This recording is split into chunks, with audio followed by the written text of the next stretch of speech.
What's up, guys? In today's video, I'm going to be showing you what is, in my opinion, the best pricing tool in 2024 for dynamically adjusting the prices on your short-term rental property. I'm going to show you behind the scenes of how I like to set things up and show you through some of the coolest features that I really love using of this pricing tool. So if you're looking for a really great pricing tool for dynamically adjusting the prices on your short-term rental property and something that integrates with whether it's Airbnb, VRBO, Booking.com, so you can really optimize your pricing strategy, then look no further. This video, we're going to be diving into PriceLabs, my favorite one out there.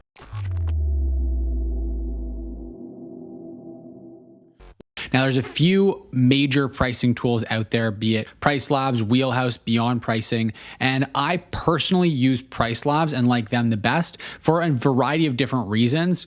Mainly what it boils down to for me is that I just find PriceLabs actually has the settings and features and functionality to allow me to get the best possible results. Now, a quick disclaimer on pricing tools. A lot of them market themselves as being a set it and forget it pricing solution where you can basically just sync this thing up to your short-term rental property and suddenly it's going to optimize everything without any of your input, and now your pricing is going to be optimized. And my experience is far from that. I haven't seen anyone actually be able to do that with any pricing tool effectively and actually optimize their pricing. Now, if you are currently just setting and forgetting your pricing, then maybe using a pricing tool will be better than that. But just because using a tool is better than doing absolutely nothing doesn't mean that that's actually the best way to optimize it.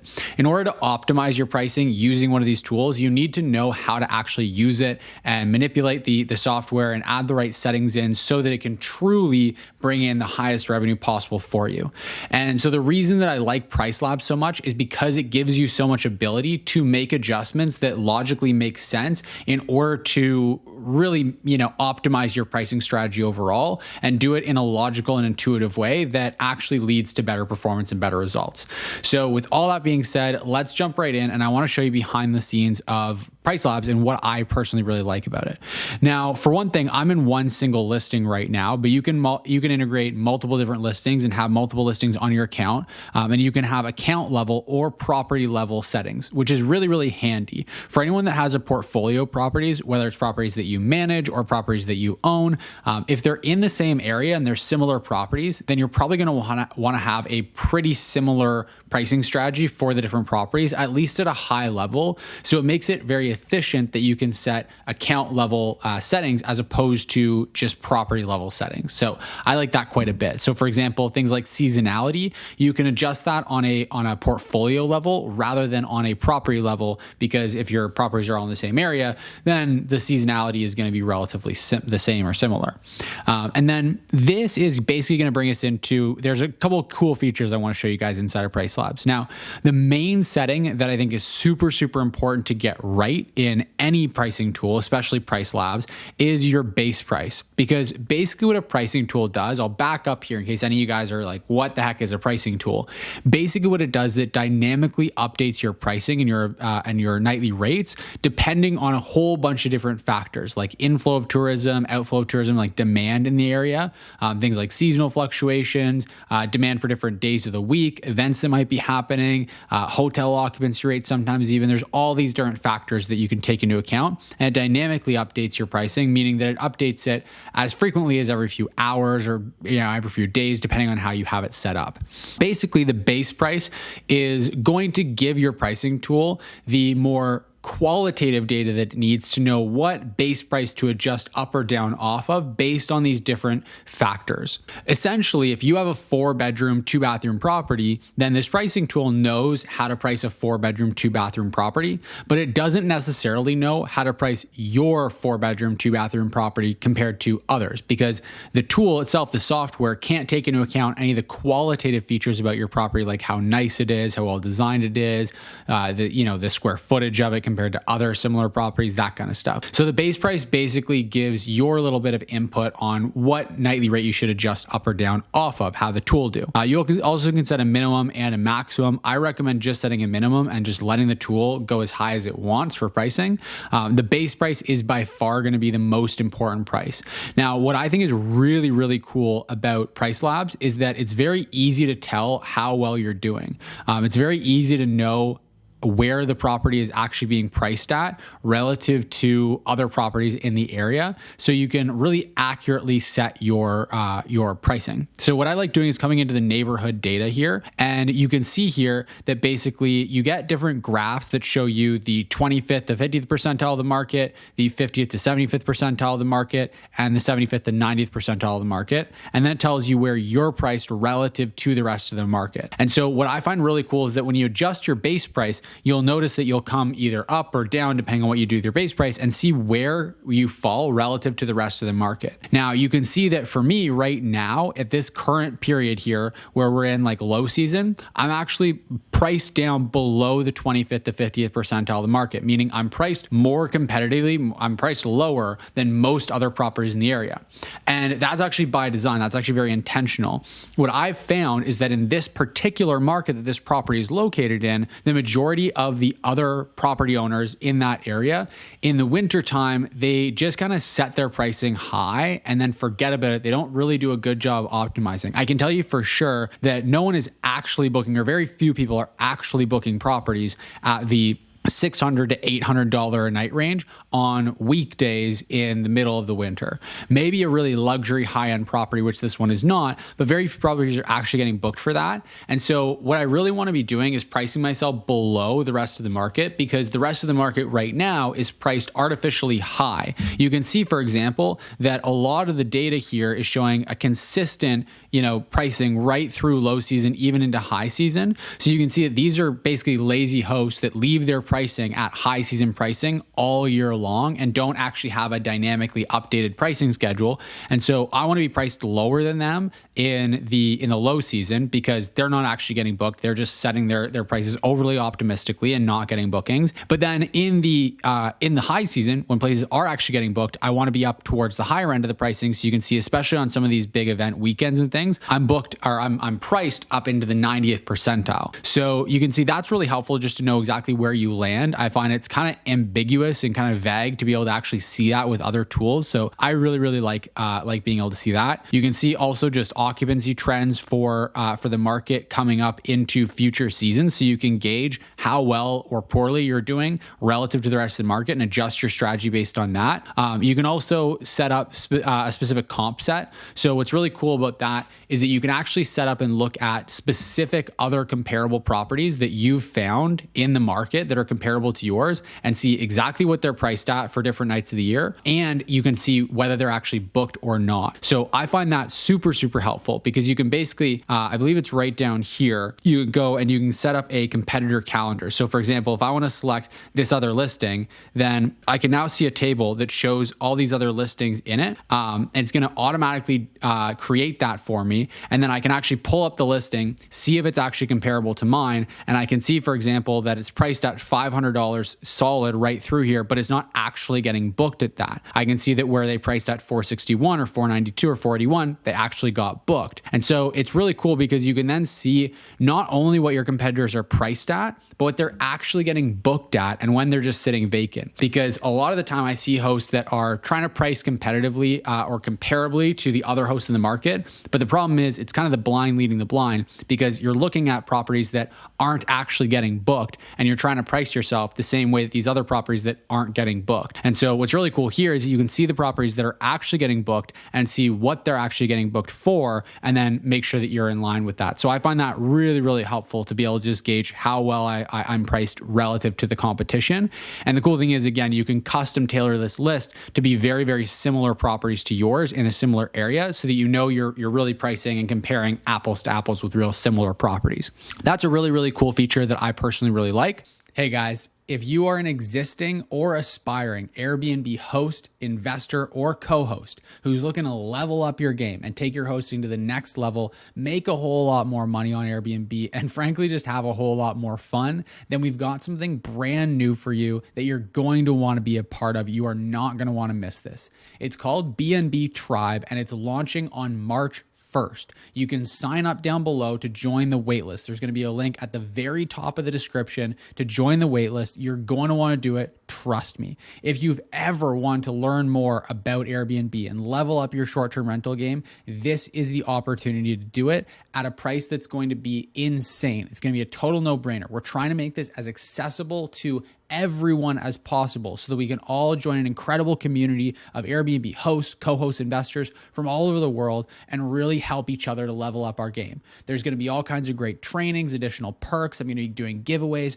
all kinds of fun stuff, and you're going to learn all about that when you sign up for the waitlist down below. So make sure you click the link in the description, join the waitlist. It's free to join, and I promise you it is going to be incredibly worthwhile. You are not going to want to miss this. So again, just check out the link in the description down below. It's going to be right at the top there. Make sure you join the waitlist, and I'll see you in there. And then, another big favorite feature is this future prices tool here. I really like that. You can also look at hotel data, and you can include different other hotels and see what they're priced at and compare yourself to those. So I think that's cool. For me personally, with this listing, this is a larger listing. That's a 5-bedroom property, so it's not really good comparable to a hotel. But I could see where if you did have a more hotel equivalent property, a smaller property, it would actually be really, really cool and really useful to be able to do that hotel data comparable as well. So that's some kind of the visibility. Now, in here in the calendar tab, it's pretty simple. What's really nice is you can see the amount of demand, whether it's low demand, normal demand, good, high demand for these different nights of the year. And then you can see what you're priced at. You can see what your minimum night stay is. And then you can also just look at the actual calculations that are going into your price. So you can actually see what's happening here. So for example, you can see that I've got my base price of $365, and then the market factors, because of seasonality, because we're in low season, PriceLabs is dropping it down 24%. There's a low demand for that specific night, so there's another 5% decrease there. And then you can also see that the price customizations that I've added have added another 29% last minute discount because we're very close to this date. I'm going to show you how to do that in a minute and the different ways that I use that tool. Occupancy based adjustment is another 5% decrease, and that's what gets us to the 178 that we're listed at.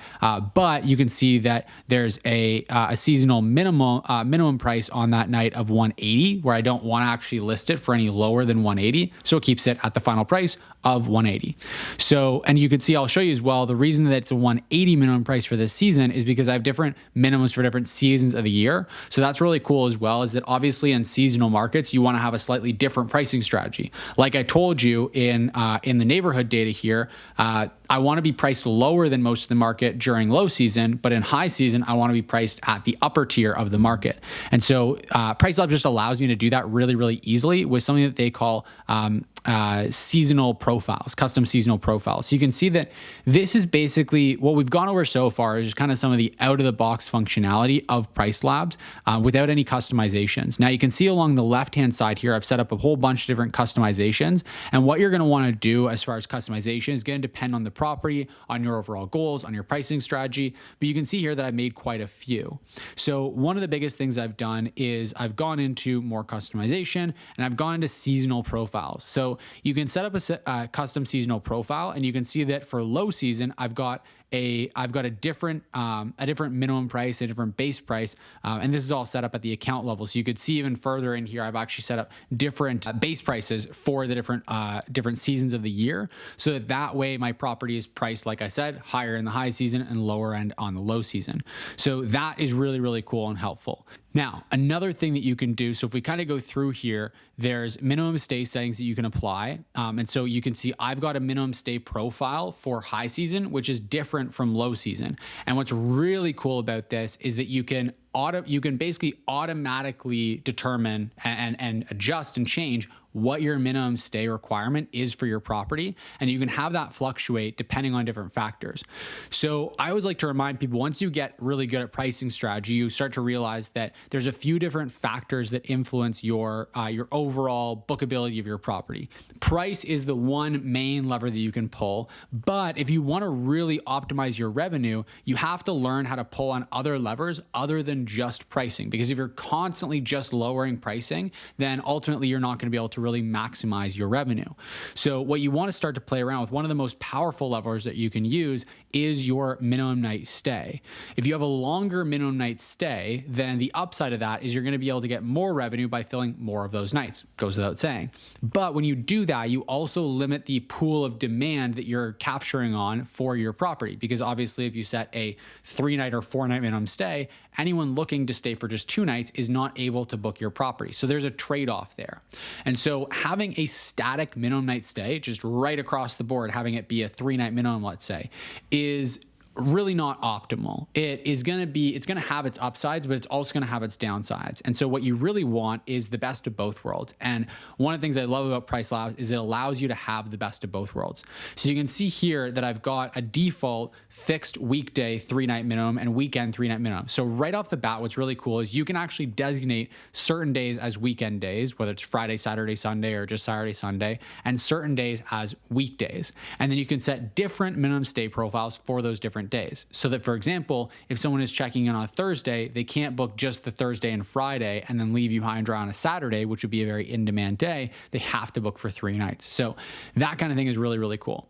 What you can also do is have different minimum night stay thresholds for far out in advance compared to near term in the future. So what I've got set up here is that we actually drop down to a 2-night minimum when we get to 60 days out and there isn't a booking in there. So that if I'm looking for bookings further out into the future, I'm optimizing for those higher dollar value, longer term stays, more than 3 nights. And then as we get closer to, I really want to just make sure the calendar gets filled up, make sure I'm capturing as much of the demand as possible. And so we drop it down to a 2-night minimum. And then weekdays and weekends, more than 150 nights out, I actually up it even further to a 4-night minimum stay, so that the further out in the future that we're getting booked, the more stringent I am with who can book, and basically making it so that I have to take really high value bookings if they're being booked that far out into the future.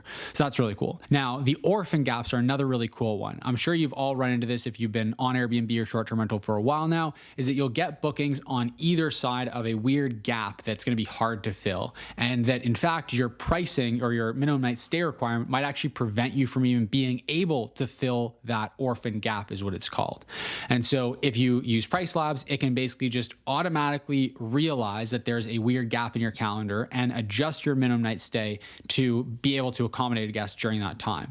You can also set a lowest overall minimum allowed, so that no matter what happens, you never take, for example, a 1-night stay. So you can see here that I've got orphan gaps that will decrease down to 2 or 3 nights, but I've also just got a lowest minimum stay allowed, so that no matter what, even if I have an orphan gap, I'm never going to allow a 1-night stay, because as I've talked about numerous times on this channel, the majority of your issues as a host come from 1-night stays. So it's just a good way to prevent that. So that's really, really helpful. I love using PriceLabs for adjusting minimum night stays, because it's a really, really powerful lever to be able to pull on in order to maximize your pricing. Now, smart presets, there's a bunch of cool things you can do here. So you can see that I've got a gradual 35% discount over the last 35 days leading up to a booking. So basically, if we have an opening in the calendar 35 days out, it's going to get a 1% decrease in price. When we're 34 days out, we're now going to get a 2% decrease in price. And you can see that it basically builds up, so that when you have a vacancy tomorrow, it's now discounted 35% from where it would normally otherwise be priced at. So that's a really cool feature as well, that just allows you to not need to constantly come in and check your price and update it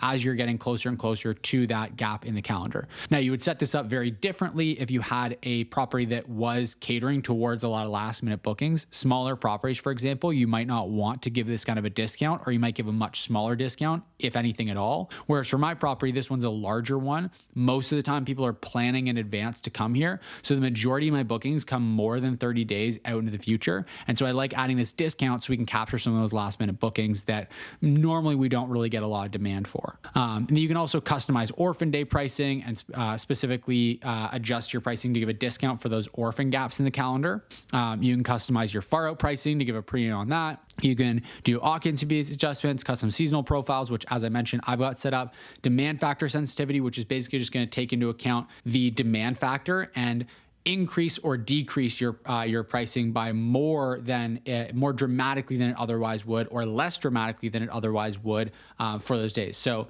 by default, host or PriceLabs is basically going to update your pricing and increase your pricing quite dramatically for example, a weekend that has a lot of demand, like a long weekend in the summertime.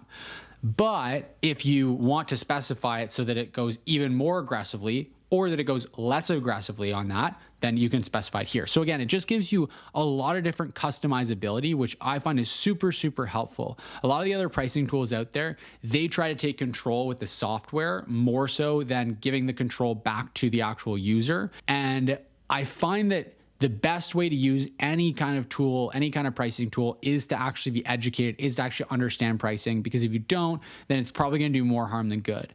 And so because of that, it's really important, if you are educated, if you do know what you're doing, you understand how to use it properly, then you want to have as much control as possible. You don't want to just blindly let the software do its thing, because oftentimes it's not really going to do a very good job. So I love that PriceLabs just allows you the customization that you need to really control your pricing and really optimize it. Because the strategy is going to differ slightly depending on which market you're in, what type of property you have, what your goals are. So you want to just have a tool that allows you to do all of that. Again, there's a whole bunch of other customizations you can see here. There's all kinds of different stuff you can do. You can go into advanced customization, which I don't tend to do, but there's all kinds of different stuff you can do. Anything like up to like soothing prices to round it to a near number or something like that. So there's all kinds of really, really cool settings that allow you to have complete control of your property. And that's without even going into the market dashboard feature. I want to take a second here and get away from the pricing tool itself and show you guys the market dashboard really quickly here, because the market dashboard I personally love. So you can basically specify an area, you create a little kind of radius around an area, and then you get all kinds of really great, really cool, and very useful data insights into that area. So again, this can help you to just better kind of refine your pricing strategy, but it can also really, really help you to make important decisions on your listing, on your property overall, what you should do, what you shouldn't do. So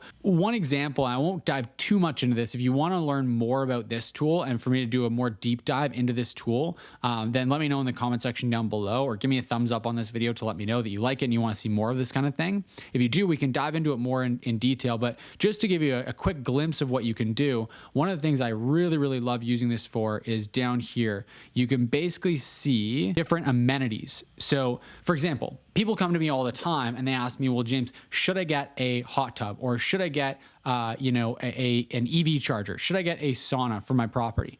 And a lot of people try to answer that question by just kind of taking a guess. And what I love about this kind of market dashboard that you can get is it gives you more granular insights than what you can get from other data sources like AirDNA, to where you can basically come in here, you can look at a list of amenities, you can go find the amenity that you're looking to add. So let's say, for example, that we're thinking about maybe adding like a pool to the property. We can look here, select pool, we can add it here to the filter chart, and we can see that there's a certain percentage, 3.8% of listings that have pools, and 3.4% of bookings are for properties with pools. So what this tells us, and we can also see just like the desirability, this is where it basically summarizes that. So you can see that this amenity isn't overly desirable. There's a pretty proportional amount of listings that have it compared to the proportion that actually book it. And so you can see that it's probably not going to give you a return on investment, because you're not suddenly going to get a whole bunch more bookings just because you have that pool. Whereas things like a hot tub have a disproportionate amount more people booking the property than properties that actually have them. So it might have been a little bit of a convoluted way to say it, but basically it's saying that, hey, only 10 of the properties in the market have them, but of the listings in the market that are actually booked, the majority of them have a hot tub. Even though there's not a lot that have hot tubs, most of the bookings are going towards properties with hot tubs. So then you can basically go and actually rationalize, financially speaking, whether there's going to be a return on your investment for getting a hot tub, different things like that. That's super cool. I love that. That's just like an auxiliary feature that you can get with PriceLabs that gives you kind of more market analytics, and there's a whole bunch more to it. So that's my thoughts. I know this was a longer video. I wanted to go a little bit more in depth on PriceLabs and why I really like them so much, why I use them myself as a pricing tool. If you have questions, thoughts, comments, anything you want to know, just let me know in the comment section down below. If this video was helpful for you, then let me know by just hitting that that like button. If you like PriceLabs, if you think this is cool, if you learned something from this video, or if you just want to help the channel out overall, help me out overall, make sure you hit the like button on this video. And also, if you just want to stay up to date with the tuna videos we post every single week here on the channel, make sure you hit the subscribe button. Like I said, I post tuna videos every single week here, so you'll want to just hit the subscribe button so you can stay up to date with those. With all that said, thank you so much for watching this video, and I'll see you in the next one.